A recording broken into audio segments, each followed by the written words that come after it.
Welcome to the Forge Your Future podcast, brought to you by East Central Educational Service Center, located in Newcastle, Indiana. We proudly provide service support and collaboration to 14 counties and 39 member districts. At ECESC, we believe that students' strengths and interests are a blueprint to forging a future of success and impact.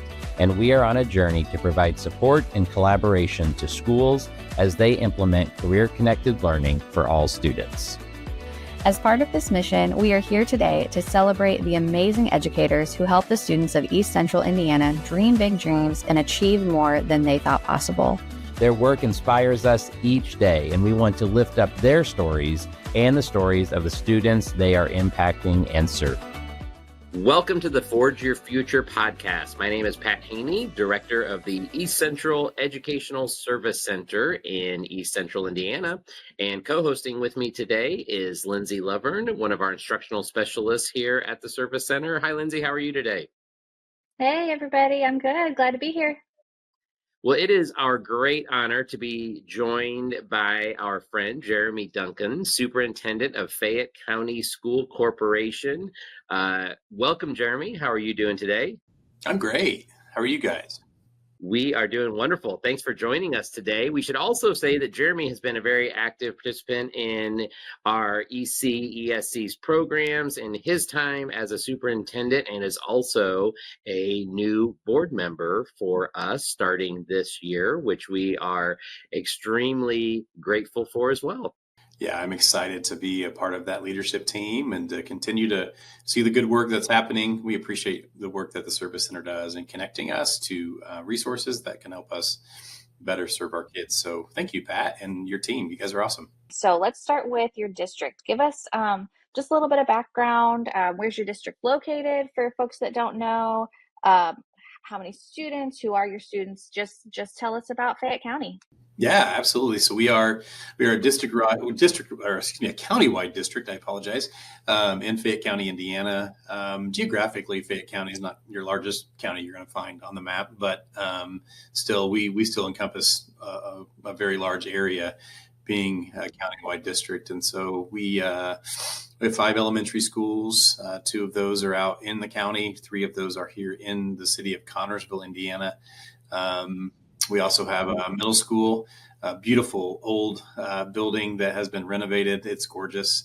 Most people know the middle school because it's attached to the Spartan Bowl, which is, we think, one of the best high school basketball gymnasiums in the entire world. Beautiful place to watch a game. Super cool. And then one high school as well. High school is what we call up on the hill here in Connersville, which is pretty close to where my central office is. We also have the Spartan Learning Center, which is an alternative placement for kiddos who struggle in the general education setting. Really good place. They serve kids very well there. And then we have preschool. And so our preschool is one of only a few preschools in the state of Indiana that are the actual LEA for Head Start. That preschool operates. We have Head Start classrooms. We have developmental classrooms, and we also have Title I funded classrooms. So they serve a lot of children in our community and do a wonderful job. And then we have the Whitewater Career Center as well, who serves, I think it's 5 different school corporations. I'd have to look at my paperwork, but in our area, do a wonderful job providing those career-based educational opportunities for children. Really, really proud of the work that happens there as well. So that's a little bit about us. As far as demographics, we have about 3,000 kids in our corporation that we serve. And so that we're a decent sized district in that way, much bigger than I'm used to. I came from South Henry School Corporation, where we had about 800 kids. And so much different in terms of systems.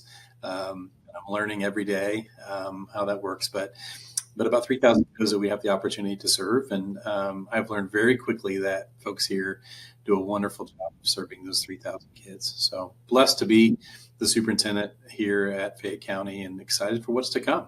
Very good. Well, Jeremy, thanks for sharing a little bit about Fayette County schools. We also want to talk a little bit just about you as an educator. So if you don't mind, tell us about your experiences in education and what drew you to this opportunity in Fayette County.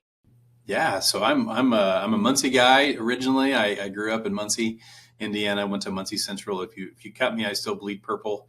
And so, in my core, that's who I am as far as where I came from.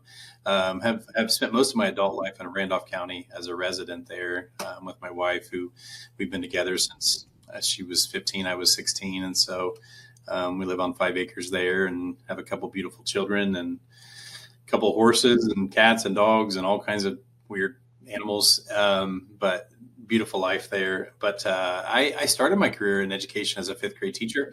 Every year that I was in the classroom, actually, I was in fifth grade.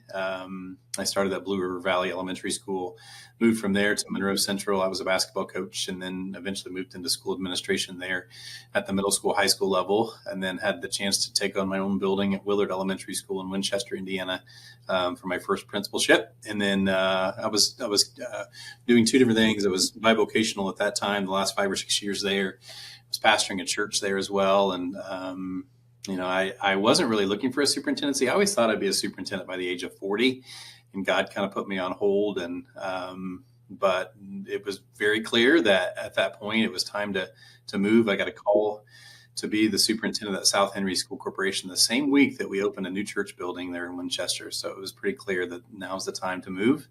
And so then I went to South Henry. I spent 3 years there. Beautiful, wonderful place. I had so many good memories there, and great people that treated me probably better than I deserved. And saw a lot of success there too. We grew about 17% in the time there, added lots of programmings and systems and pathways for kids, and really, really awesome opportunities there. And then the job came open here at Fayette County. Always felt maybe leading in a little larger corporation would be a good challenge for me. And so I put my name in the hat just to see what would happen, and things progressed pretty quickly, and here I am. So I was really drawn here just by, the quality of educational opportunities they provide kids. Again, just the challenge of leading a little bit larger corporation. It felt right. And, I'm still living in farmland, Indiana, making the 50-minute drive every day, which is just a little bit longer than I was making there at South Henry. But really, really feel blessed and honored to have the opportunity to lead here. And, everything we do as superintendents is supplemental to the work that happens in our classrooms. And so, I try really hard to lead in that way that is supportive of the work that's happening. And, I try to start every day in a building, one of our 9 buildings. And so, this morning I started at Frazee Elementary School and had a chance to welcome kids into the building. But I try every day to be somewhere different, unless I have a schedule that just doesn't allow that. But that part of the work has been really fun. Yeah, let's dig into that a little bit more, because I'm sure we have a lot of administrators that are listeners, perhaps some aspiring superintendents. So just in this new role, what have the first couple of months been like? Have you been spending your time? Who have you been meeting? What's that process been like for you? Yeah, it's a good question. It's been fast and furious. It doesn't feel like I've been here for 2 months. I'm nearing that mark, but spent a lot of time out in the community getting to know folks who are key players in our community. Connersville is a little different than where I served previously, in that we are the city center, if you will. You think about the city of Connersville, and the school corporation really is what drives economic development. It drives so many things in our community. We have our own community newspaper, our own community television station.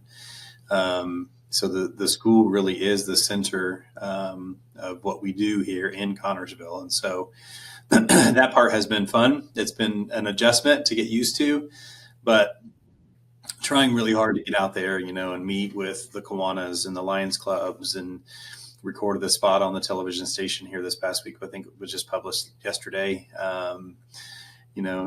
Wrote an article for the newspaper this past week, meeting with our local community foundation folks there, and just trying to be a good partner. The reality is all of these organizations exist to serve the common good of our community. And so how do we work together, right? I mean, it makes sense. And so that we're all after the same things, and how do we work together in a way that's cohesive and build systems of support within our community. I met with one of our staff members yesterday about coordinating local churches to adopt schools within our district, and the fruit that could potentially bear would be really, really awesome. But again, there are people that love being a Spartan. They love our school and our corporation, and so they're willing to help. And how do we connect those dots and build those bridges? And so that really has just a lot of my time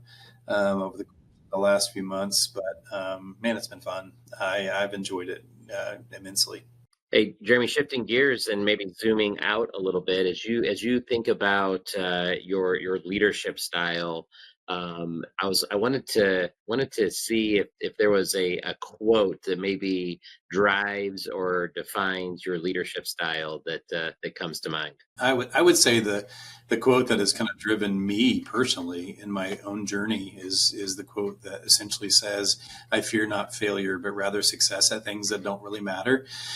Which essentially means, we can chase lots of things in the world, but ultimately what really matters is investment in others, investment in relationships. Really those transformational one-on-one kind of relationships are really where it's at. And so I've tried really hard to lead in that way. You hear a lot of people speak the speak of being a servant leader, but what does that really, really mean? It's being willing to get in the weeds with folks and showing up when they need you and writing notes of affirmation and doing the little things that really, really matter. And so that's what I aspire to be. That doesn't mean I'm always perfect. I'm sure there are days where I'm far from that, that I probably chase things that don't really matter. And I have to check myself and bring myself back to center. But the reality of it is, that is the key to everything I do. I have 12 of my commitments to excellence that I have written on my board here that drive the work that I do. I'm just going to read them really quickly. So keep balance and priority in all that we do, risking failure, looking for the good, seek feedback. I think that's really important as we do our work, like seeking feedback, expand and grow, nurture relationships, which is just what I was talking about. Let's see, deflect praise, like how do you make other people the hero in the work that we do? Assume the best intentions from other. Wouldn't it be a better world if everyone just assumed the best intentions? Remember the why of why we do what we do as educators, which is super, super important.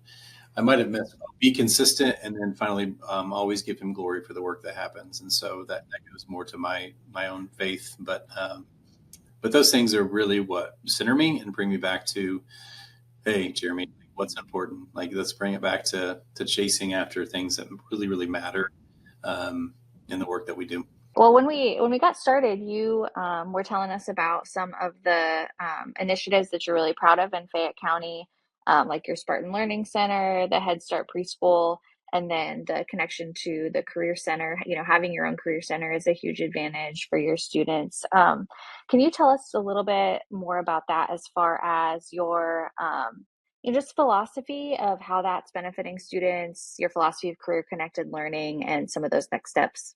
Yeah, that's a great question. So I think if I was to be really honest, I think over the course of time, I think we've failed kids. And I say we as in not Fayette County. I say we as in the educational system. What I mean by that is that we've done a really, really good job over the course of time at building skills for kids, which is really important. Like, we're an academic institution. That's what we do. We help our kids with skills. Like, that's awesome to help them be prepared for their futures. But I think we've failed kids in a few different areas. And one of those is I don't think we've done a very good job of helping kids understand their strengths and giftings. I think about my high school days. I don't know that I met with my high school counselor, but one time, and I think it was like 2 weeks before school was out. So like the conversations that we had about like, Jeremy, this is who you are and how you're built and what really fits your gifts and your strengths just didn't happen. And luckily for me, I lived in a home where those conversations were happening within the four walls of my household. But the reality of it is many of our kids don't get to have those types of conversations. And so we're going through that. I have a high school senior right now. And so we're having those conversations now about where his strengths and things lie. But I really believe as a school corporation, we should be having those conversations with kids. Here's the way that you're uniquely gifted and how that fits within the world. And here are some career pathways that could possibly be good for you. And so that's one place. I think the other one is, this place what brings our hearts joy, what makes our hearts burn. I don't think we give kids the opportunity to delve there enough. Um, I think that's a little bit of a slippery slope because the reality is we all know that sometimes work isn't fun, and there's so this idea of everything is going to be enjoyable all the time can be a slippery slope because there are days where being a superintendent is not a whole lot of fun. Most days I find joy in the work, right? But so I think we have to be careful there. But I think we could do a better job of helping kids see their passions, chasing after things that bring them joy in life, whether that be their vocation eventually or that's just a hobby. Either one of those things is good, but helping them see those things. And then finally, like, what are the needs of our community and beyond? What are those potential paths to employment? I don't think we've done that super well. We worked really hard at South Henry to build those systems, and every one of our kids in grades 7 through 12 were out of the building at least once, if not more than that, to visit potential employers, to visit colleges and universities. I'm really proud of that work that we did through our career coaches and our counselors, and hope to build some similar systems here. I've already seen some really good things that are happening in this realm, but we had a corporation vision statement at South Henry that's still there that, it was very simple, that we want to help our students find their path to purpose. And that purpose is really that place where those things connect, right? It's where what brings you joy crosses the needs of our world, past to gainful employment, and then where our strengths and giftings lie. And boy, if you can help kids find that beautiful intersection, we send them off after 13 years towards fulfillment, joy, like all kinds of great things. And that doesn't mean they have to have it figured out the day after graduation, but that day after graduation should certainly guide everything that we do and the decisions that we make. And so anyway, sorry, that was very long-winded, but that definitely gives you, I think, a picture of my heart when it comes to the work and our charge as a school corporation. This is what we need to be doing for children. I think we could very easily look at this work and the things that are happening at the state level with work-based learning, and we could very easily get into this place of thinking where we say to ourselves, it's just another thing. And I think that is a very dangerous mindset. The reality of it is this work should be the thing, right? And so regardless of what changes are made at the state, regardless of what comes down from above, the reality of it is, no, I don't think anyone can argue that those things we just discussed, showing kids their giftings and strengths, and they're pursuing their passions and past to gainful employment, that's not what we should be doing. And so how do we build systems to make that happen and help our kids along that journey? So anyway, that's kind of where I'm at and where my heart lies. A lot of work to be done still here at Fayette County School Corporation in that regard to roll that out. But yeah, I'm excited about it. Yeah. Well, it's just like you said that you cannot argue the benefits of that. There's even some social science and scientific studies out right now about finding that intersection of what brings you joy and your strengths and what helps others and what the world needs. That they are discovering that folks that have a handle on that, specifically in communities where that is emphasized, that leads to longevity, like of the whole community. So I think that's just really interesting that there's benefits even beyond material success, and there's that personal fulfillment, and then also even they're discovering like a healthier life, like all the way around. Yeah, and to build on that a little bit, Jeremy, I think that's so powerful, thinking about helping students find their path, the purpose, and what really does spark their heart and their mind in a unique way. But I think one thing Lindsay's always reminding me is as we think about as we think about high school pathways the day after graduation. Lindsay's reminding me often that the students are making a decision whether they buy into school earlier and earlier, and that all of that work is not only it's that pathway to purpose, and it's also a pathway to deeper engagement in learning, to see the relevance in learning, and to see really how their strengths and interests contribute to that learning in terms of creating a sense of community in the classroom, in the school, throughout the district. So I think that while that I love the fact you talked about, we know that that work is happening in so many classrooms right now, today, at this moment. How do we create systems that make that deeper, stronger, and more impactful? And you're so right. If you talk to educators today and ask them what their largest challenges are in the classroom, I think they would tell you that apathy and unmotivated students are at the top of that list. How do you get kids motivated to see the purpose in the work? And I think that really is, I think one of the most important things about the work that we're discussing is giving our kids a reason, like the so that of school, if you will. We tell kids all the time, like, you just got to be here, you got to be in the seat, and to connect that to a future, and the so that's, I think, is really, really important, and can give that work that happens every day some purpose and value. And I think back to my past years. I think of a particular student who was that kiddo that was tremendously unmotivated, was a distraction in the classroom because of that, because they didn't see the purpose of school, right? And school was difficult. But the minute we got that individual connected to a potential career pathway that they were excited about, everything changed. Everything changed. And so they saw the value in the work. They saw the value in the coursework that they were taking. We were able to connect that coursework to that potential opportunity. And now they've graduated high school, and they are on that path to that employment in that field that so excited them. So it matters. It really, really matters. And again, we deal with at Fayette County School Corporation, as many school corporations do, a high poverty rate, and that cyclical cycle of poverty. And I don't want to say dependence on the system, but in some ways there is a dependence in some way. And how do you break that? Well, it's exactly what we're talking about. Letting kids see that there's more that's outside of their context, I think, is so very important. Yeah, absolutely. So, Jeremy, as you think about, I know that in terms of maybe working with your team to create kind of that strategic vision for Fayette County schools. I know it's too early in your leadership role probably to have specifics on that, but talk a little bit about how you see your district.